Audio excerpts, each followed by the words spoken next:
Welcome to the debate. It's good to be here. Today we're taking a sledgehammer to the floorboards of the universe. We're stepping outside the comfortable, predictive safety of the Standard Model to look at a proposition that asks us to fundamentally reimagine the vacuum of space. We are analyzing a framework known as Supersymmetric Geometric Quantum Mechanics, or SGQM. And reimagine is putting it mildly. We aren't just adding a new particle to the zoo here.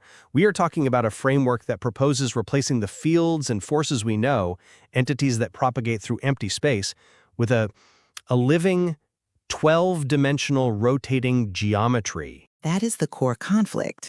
The question on the table is this: is the vacuum of space actually a mechanical rotating manifold? And perhaps more radically, are the particles and forces we measure, things like electrons and photons, simply different visual manifestations of a single geometric object, specifically a rotating Pythagorean triangle? It is an incredibly bold claim. It attempts to unify gravity and quantum mechanics by replacing the idea of forces traveling through space with geometric reconfigurations of space itself. But as the representative of the orthodox view today, I have to be the one to say, the Standard Model is the most successful theory in human history. To replace it with a 12D lattice, that requires extraordinary evidence. And as the advocate for this new framework, I'd argue that while the Standard Model is successful at prediction, it fails at explanation. It tells us how an electron behaves, but not what it is. SGQM offers the deterministic unification physics has been hunting for a century. Well, I'm skeptical, but I am ready to examine the geometry. Let's start with the problem. You mentioned the success of the Standard Model. I don't deny its predictive power, but you have to admit it has a fatal flaw: gravity. That is the well-known incompatibility. The Standard Model treats space as a passive stage, a container, where particles act out their plays. General relativity says the stage itself bends. The two theories just refuse to talk to each other mathematically. Exactly. SGQM argues that space is not a container. It is the content. This brings us to the concept of the Aetheron. Now, hold on. I know the word ether triggers alarm bells for a physicist. We aren't talking about the Victorian-era luminiferous ether that Michelson and Morley disproved. Right. That distinction is crucial for the listeners. The 19th century ether was a fluid. It was a wind that planets moved through. We proved that doesn't exist. Right. The Aetheron in this model isn't a wind. It doesn't flow. It rotates. It's defined as a dynamic 12-dimensional rotational manifold. And this brings us to the core thesis, the Aetheron theorem. It states that physical reality is governed by a single geometric invariant. The equation is alpha squared equals mu squared plus E sub rot squared. Okay, let's parse that. You said alpha squared equals mu squared plus E sub rot squared. Correct. Mu represents mass, which the theory defines as longitudinal rotational deformation. E sub rot is rotational energy, the transverse rotational modes. And alpha? Well, alpha is the fine structure constant. The fine structure constant. This is one of those magic numbers in physics. It's approximately 1 over 137. It defines how strong electromagnetism is. In the Standard Model, it's just a number we measure. We have no idea why it is 1 over 137. And that is the hook. In SGQM, alpha isn't just a random dial setting. It is the hypotenuse of a right triangle. The theory claims that mass mu and energy E sub rot are just orthogonal sides of that triangle constrained by the hypotenuse alpha. You know, this is where the mathematician in me gets interested, but the physicist gets wary. You're using the Pythagorean theorem, a squared plus b squared equals c squared, to bind mass and energy. We already know mass and energy are convertible. Einstein gave us E equals m squared. But this structure implies a conservation law that is strictly geometric. It implies The universe has a structural floor. Think about the geometry. If you have a right triangle with a fixed hypotenuse, alpha, you have a budget. If you want to increase mass, you have to lengthen that side of the triangle. which means the other side, the energy side, must get shorter. Precisely. You cannot increase mass indefinitely because eventually the energy side hits zero. And you cannot shrink the triangle to a single point. This naturally prevents singularities. So unlike general relativity, where a black hole theoretically collapses to a point of infinite density, this geometry says, stop. The geometry says error, invalid triangle. The invariant alpha prevents the singularity. The vacuum is constantly balancing this equation. I see the elegance. It's tidy. However, reducing the complexity of the particle zoo, quarks, leptons, gauge bosons, the Higgs, to a simple right triangle seems incredibly reductive. We distinguish fermions, which are the building blocks of matter, from bosons, which are the force carriers. We distinguish them based on deep statistical differences and spin rates. You can't just wave a triangle and make that distinction vanish. But you can, and this is the part of the theory that actually made me sit up and pay attention. The advocate's position is that the distinction between a fermion, matter, and a boson, force, isn't a difference in substance. It is a difference in phase sampling. Phase sampling? You're suggesting a photon and an electron are the same object just viewed at different times? Not just different times, different rotational speeds and viewing angles. To understand this, we need to utilize the central visualization of the SGQM framework. I want you to picture this clearly. Go ahead. Set the scene. Imagine we are floating in total darkness, the vacuum. In front of us is a single right triangle. This represents the Aetheron unit.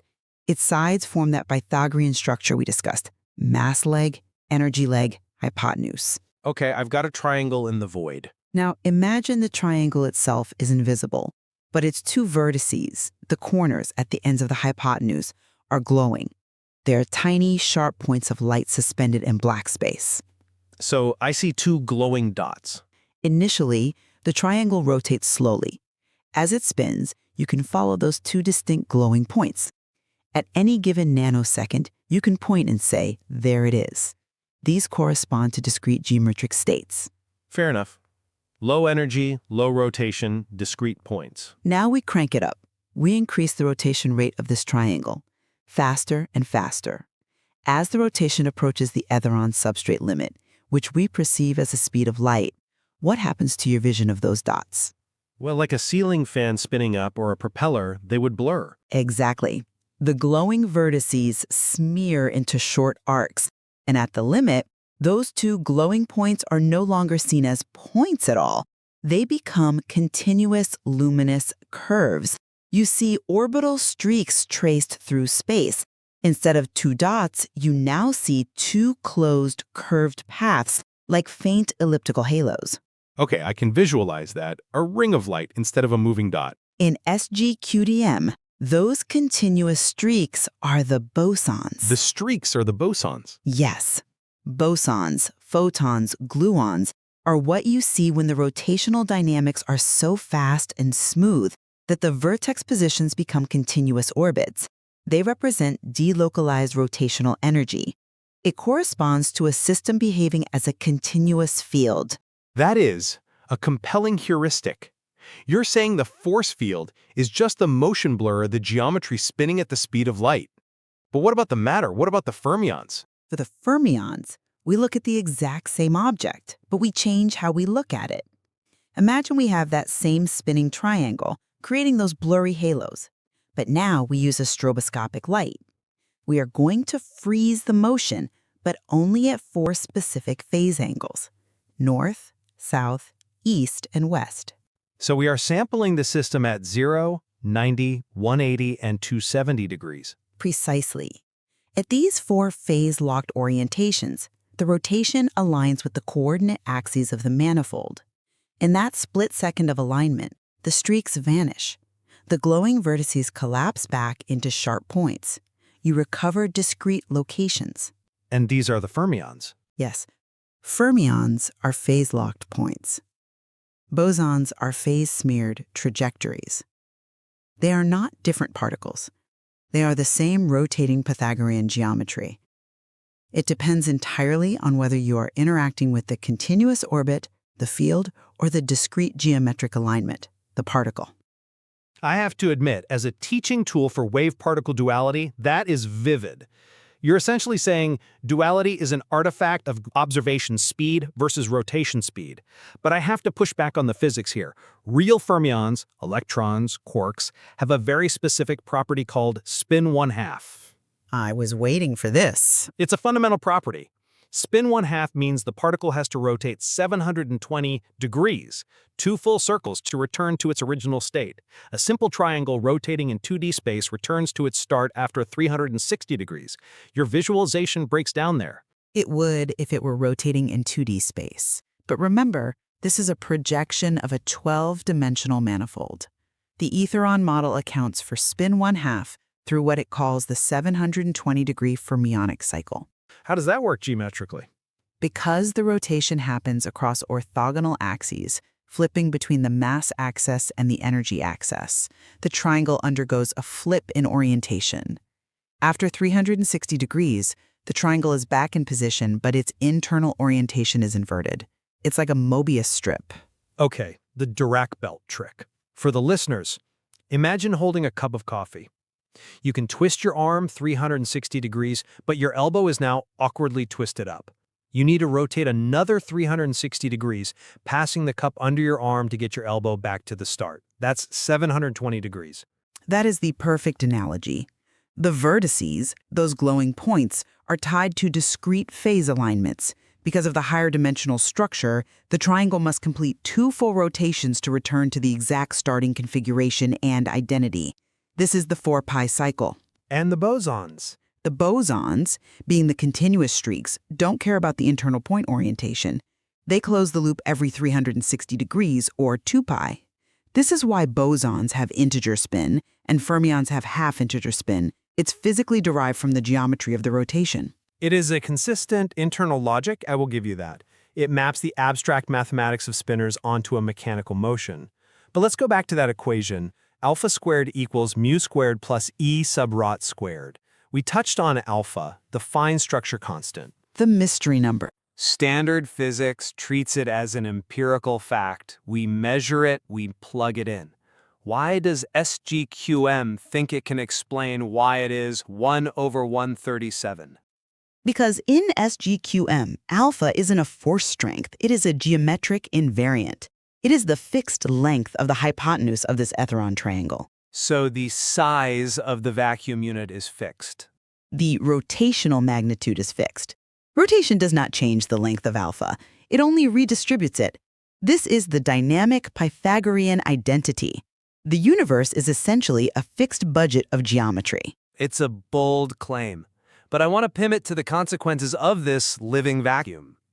If the vacuum is a lattice of these rotating triangles, what does that mean for motion? In the standard model, we have fields and excitations in those fields, photons, gravitons, travel from point A to point B at the speed of light. And here we reach the non-propagation hypothesis. This is perhaps the most controversial aspect of SGQM. Controversial is a polite way to put it. You are claiming light doesn't travel. I am claiming that travel is the wrong verb. Think about a Newton's cradle, those steel balls hanging in a row. When you drop the ball on one end, the ball on the far end pops up. Did the first ball travel through the others? No, the kinetic energy transferred through the line, the medium. The balls in the middle stayed put. Exactly. SGQM argues that light and gravity do not travel as independent waves moving through empty space. They are local manifestations of global rotational coherence. So a photon is just a neighbor-to-neighbor adjustment in this lattice of triangles? It is an instantaneous algebraic rebalancing of the lattice. When a source emits light, it is actually creating a transverse displacement in the Aetheron grid. That displacement causes the next triangle to rotate, and the next, and the next. And the speed of light, c? C is not a speed limit for travel. C is the restoration constant. It is the stiffness of the Aetheron lattice. It is the rate at which the manifold recovers from that transverse displacement. That sounds very much like sound waves moving through a solid. You are treating the vacuum as a solid crystal. A 12-dimensional, superfluid, rotating crystal, effectively. But here is the problem with non-propagation. We have vast amounts of evidence for causality. It takes 8 minutes for sunlight to reach Earth. If the sun disappears, we don't know about it for 8 minutes. If this is just a lattice readjustment, why isn't it instantaneous? Newton thought gravity was instantaneous. Einstein proved it wasn't. And SGQM agrees with Einstein on the result, but differs on the mechanism. The rebalancing is not instantaneous across distance because the lattice has that finite stiffness. It takes time for the torque to transfer. The wave propagates at c because that is the reaction time of the geometry. So you preserve causality? Absolutely. No energy or information is transmitted supraluminally, but the mechanism is local geometric torque, not a packet of energy flying through a void. It is a subtle distinction, but a massive one philosophically. You are removing the particle from the photon entirely. I am saying the particle is a feature of the medium, not a distinct entity moving through it. Think of pixels on a screen. When a Mario character runs across the screen, the pixels aren't moving. They are just blinking on and off in a sequence that looks like motion. The Aetheron lattice is the screen. I want to go back to the visualization of the fermions for a moment. We talked about the points being phase-locked states. The text mentions that these points align with north, south, east, west. Yes, these correspond to the 4 phases of the 720-degree cycle. This implies a discrete geometry, but standard quantum mechanics is probabilistic. We have the Heisenberg uncertainty principle. We don't know where the particle is until we measure it. In your triangle picture, the vertices are always somewhere. Does SGQM reject uncertainty? It reinterprets it. SGQM is deterministic geometry. The uncertainty arises because we as observers are usually looking at the system from the outside, seeing the smeared bosonic streaks.